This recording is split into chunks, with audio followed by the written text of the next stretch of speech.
अस्सलाम वालेकुम, कैसे हैं आप सब? उम्मीद करता हूँ खैरियत से होंगे। अच्छा, गोल्ड को देख रहे हैं। गोल्ड दो वैल्यूज़ डाउन है, दो वैल्यूज़ अप हैं। ये दो वैल्यूज़ ऊपर हैं, ये दो नीचे हैं।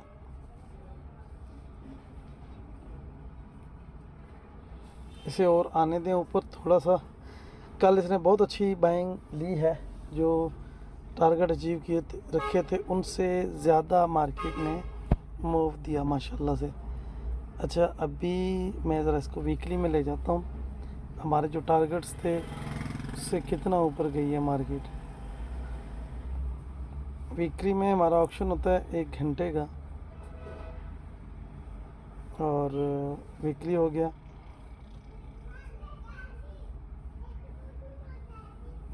मार्केट में अभी ये नहीं पहुंचा ना पीओसी। तो वीकली में मैंने आप लोगों को कल कहा था कि इस पीओसी पर मार्केट आके कोई अच्छी सेलिंग अपॉर्चुनिटी दे सकती है। सो मुझे तो लगता है इस पीओसी को क्लियर करके अगर देखें, यहाँ ये चीज़ देखिएगा, ये सेटअप आपको नज़र आया, एक पुअर स्ट्रक्चर, ये आपको नज़र आया पुअर है, ये पुअर है, ये पुअर है, ये सारा एरिया, ये एक बड़ी लिक्विडिटी पड़ी है। मार्केट इसको ऑब्ज़र्व करेगी, याद रखें। 33-31 का जो ऑप्शन है, इसे ऑब्ज़र्व करेगी, और ऑब्ज़र्व करने पर पता चलेगा कि मार्केट में बायर स्ट्रॉन्ग है या सेलर। क्योंकि अगर 10,000 बायर हैं, तो अगर यहाँ 10,000 हुआ सेलर का ऑर्डर, तो मार्केट यहाँ ऑब्ज़र्व करेगी, बराबर हो जाएंगे। यहाँ बराबर होंगे तो क्या होगा, जब equal amount of buyer and seller present होते हैं, तो मार्केट क्या करती है, मार्केट बैलेंस करती है। तो यहाँ बैलेंस होंगे, उस बैलेंस के बाद हम कहेंगे कि अगली डायरेक्शन के लिए वो बैलेंस फेल ऑक्शन की सूरत में ब्रेक हो, टेल की सूरत में ब्रेक हो, रिजेक्शन की सूरत में हो, प्राइस वैल्यू डाइवर्जन की सूरत में हो, डबल डिस्ट्रीब्यूशन की सूरत में, तो वो हम उस वक्त देखेंगे। मार्केट में अभी तक क्या कहते हैं, कोई सेलिंग अपॉर्चुनिटी नहीं है। सेलिंग अपॉर्चुनिटी के लिए ये एरिया है, अभी मार्केट में आना है, ठीक है। मार्केट को अभी और ऊपर आना है। ये कल मैंने एक छोटा सा टारगेट किया था। अच्छा, इसी को हम डे में देखते हुए M5 में जाएंगे। फिर डे में ऑप्शन मैंने लिया 30 मिनट का, और 30 मिनट में बायर कॉन्फिडेंस नज़र आ रहा है। और अगर ये जो पीओसी है, ये पीओसी, ये 33-32 पे है। हम 33-31 की बात कर रहे थे वीकली में, 33-31 की बात कर रहे थे। तो ये 33-31 और 33-32 के दरमियान का एरिया जो है हमारा सेलिंग के लिए, अगर हमें सेल की अपॉर्चुनिटी मिलती है तो हम करेंगे। अदरवाइज़ ये टारगेट इसने बाई साइड पे करना है, जो कल से बाय में है वो थोड़ा सा आज होल्ड कर लें, ठीक है। और देखें, वैल्यू आल्सो मूव कर रही है ओपनिंग से, वैल्यू और ये हाई पुअर है, तो ये अभी तोड़ेगा, ठीक है।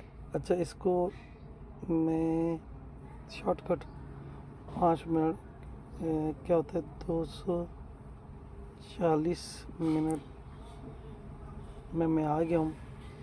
तो यहाँ पे अगर आप देखें, 1 2 3 4 वैल्यू कंप्लीट हैं, चारों की चारों डायरेक्शन बेस हैं माशाल्लाह से। पीओसी पिछले पीओसी से ऊपर, ऑप्शन ऊपर, क्लोजिंग ऊपर। अच्छा, एक चीज़ जो नोट करने की है, थोड़ी सी पैनिक है सिस्टम। इस प्रोफाइल ने सही सीक्वेंस से पीओसी को टेस्ट किया, इसने नहीं किया, इसने नहीं किया, ये आगे भाग गया। इसने भी पीओसी को टेस्ट नहीं किया, डे के हाई को या वैल्यू एरिया हाई को टेस्ट करके ऊपर गया। चलो, वैल्यू एरिया हाई तो मान लेते हैं, इसने तो वैल्यू एरिया हाई को भी टेस्ट नहीं किया। अब यहाँ है, ये चीज़ है। तो मेरी जो ट्रेड होती है कि ये रिजेक्शन ले, पीओसी पे आए, ये डाउन आए पीओसी पे, और फिर मार्केट उठे, तो पॉइंट ऑफ कंट्रोल मेरा लो रिस्क एंट्री होती है, ठीक है।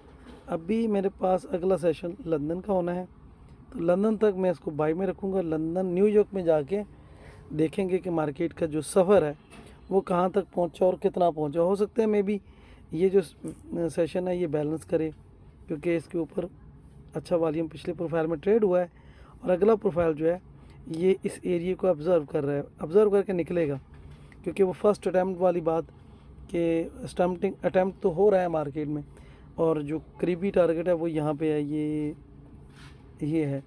अगर देखें तो 3 कैंडल की मार है। अगर देखा जाए तो इस एरिया में 3 बड़ी कैंडलें बने तो ये अपने टारगेट को पहुंच सकता है। चलो 2 बन जाए, तीसरी रिजेक्शन ले ले, टेल बना ले। खैर, तो इसको मैं करता हूँ क्लोज, क्योंकि ये 6 मिनट हमारे पूरे हो गए।